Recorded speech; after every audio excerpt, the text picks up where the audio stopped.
Welcome back, dancers. This is Leah Davies from Revolution Dance Factory. Today we're going to be going through an advanced floor skill called a bridge slide through. It's really fun and it gets you on the floor, so let's get going. To start your bridge slide through, you're going to start in an all-fours position on the floor.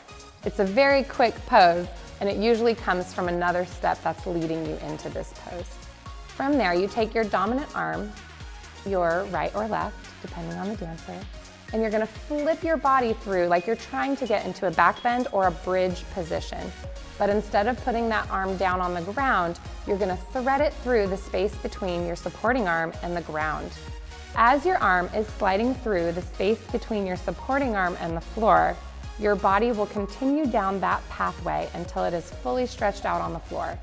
And that will be the end of our bridge slide through.